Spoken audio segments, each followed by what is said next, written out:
Halo, Assalamualaikum warahmatullahi wabarakatuh. Selamat datang lagi di channel saya, channel Pak Pol Bagi Tips. Channel membahas tentang kepolisian dan tentunya hal-hal yang saya suka. Oke teman-teman, kali ini saya akan membahas tentang psikologi. Yang harus kalian tahu, kemarin saya itu mengikuti ujian seleksi untuk masuk di SIP Polri Angkatan ke-51. Dan tentunya saya mengikuti semua tes yang telah ditentukan. Oh iya, saya berhasil masuk sampai garis finish. Dan tentunya kalian yang telah menonton video saya, vlog SIP saya, pasti sudah tahu. Oke teman-teman, yang harus kalian ketahui bahwa tes psikologi saya yang ikuti kemarin di tes seleksi itu merupakan tes yang berbentuk CAT, jadi di komputer ya. Dan saya mendapatkan hasil yang maksimal yaitu MS ya, berarti bisa lanjut untuk mengikuti tes berikutnya dengan pencapaian mendapatkan ranking ke-9 dari seluruh peserta yang ikut. Oke teman-teman, jadi sebelum saya mengikuti tes psikologi, saya harus menjelaskan kepada kalian bagaimana kondisi saya saat itu. Karena pada saat tes pengisian psikologi, otomatis psikologi kalian juga tidak boleh terganggu. Atau fisik kalian atau mental kalian juga sudah siap. Oke, adapun kondisi saya saat itu adalah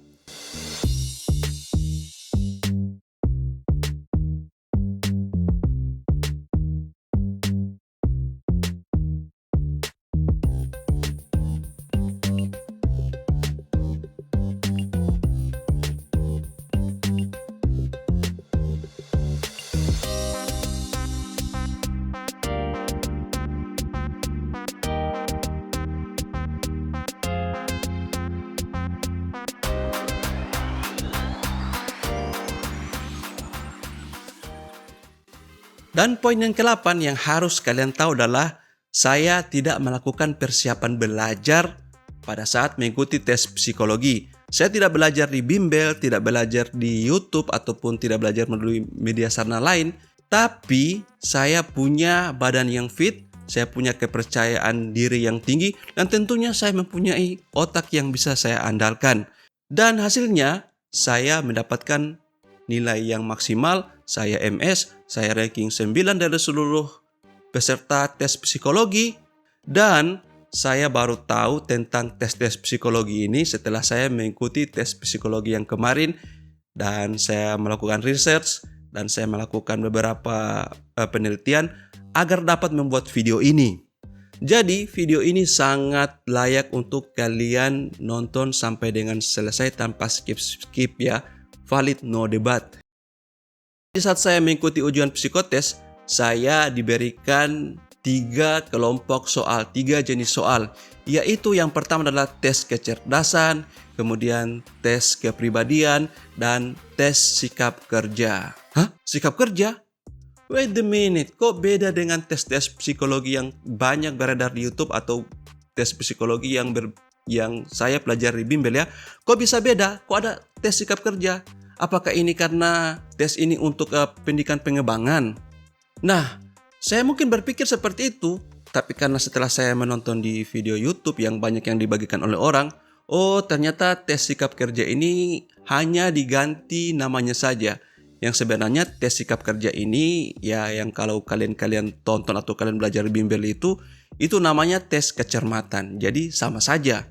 Dan mungkin kondisinya akan sama dengan tes-tes yang di kedepannya lagi ya. Mungkin namanya akan diganti tapi bentuk soalnya sama. Tes kecerdasan psikologi yang saya ikuti kemarin itu sama dengan apa yang kalian pelajari atau apa yang kalian dapatkan di channel-channel YouTube lain. Tes kecerdasan ini ya tentunya tentang matematika dasar. Jadi matematika dasar itu ya tambah, kurang, bahagi, dan ditambah lagi dengan tes logika sederhana. Nah, ceritanya bagaimana saya menghadapi tes kecerdasan ini ya, dan bagaimana saya punya tips atau bagaimana tips saya untuk menghadapi tes kecerdasan ini. Pada intinya, tes kecerdasan ini sebenarnya sangat mudah ya, sangat mudah. Jikalau kalian masih menguasai atau tidak lupa tentang matematika dasar, baik bahagi, tambah, dan kurang. Pada kasus ini, saya sempat mengalami hambatan dalam pengisian tes kecerdasan. Di saat tes kecerdasan yang menggunakan matematika dasar, saya sempat kelabakan. Karena saya sudah lupa bagaimana cara untuk membahagi.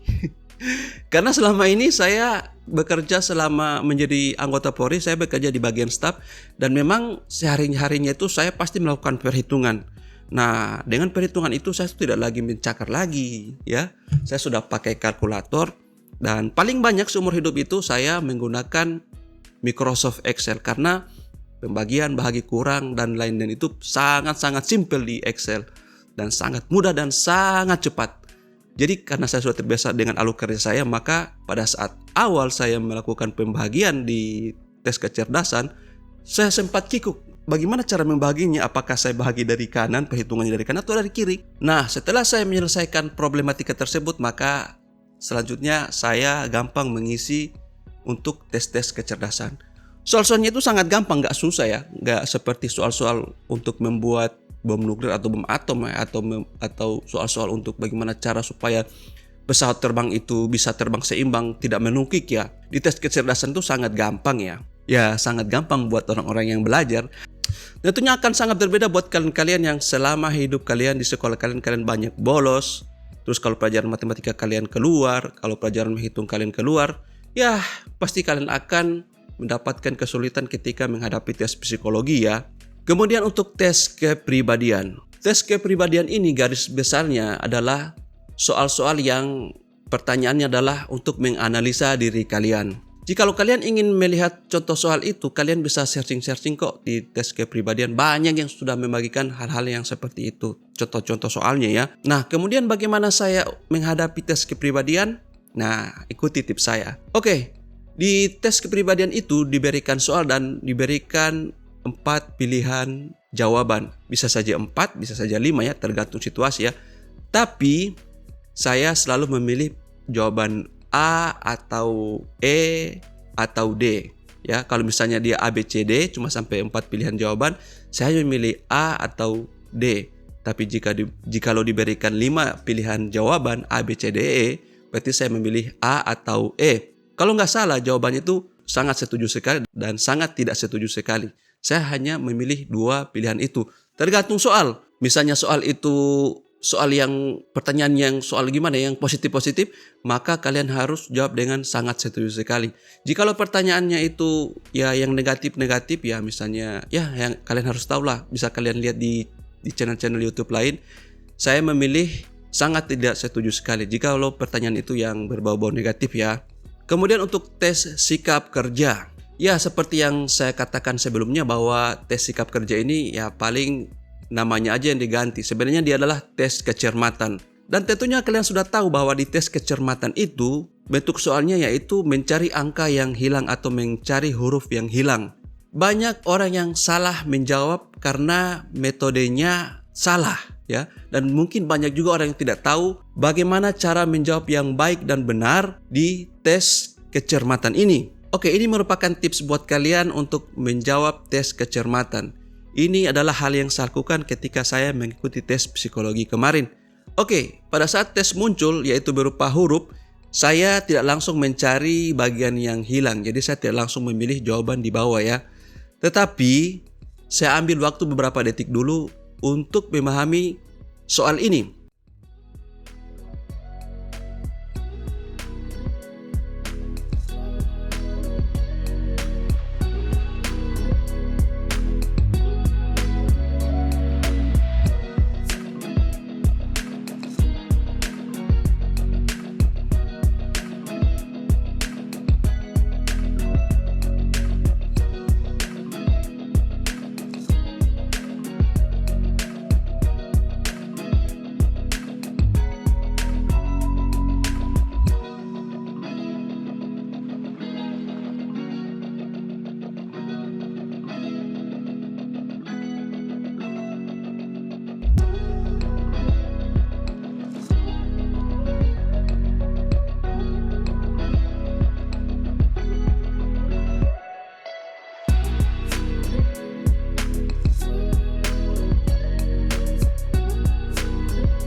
Setelah saya merangkaikan kata dan saya sudah srek dengan kata tersebut, saya baru mulai mengisi jawaban yang diberikan atau pilihan jawaban yang diberikan.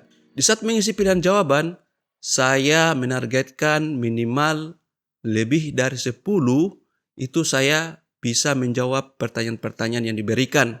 Kalau kemarin saya menargetkan saya harus menjawab 11 pertanyaan yang diberikan.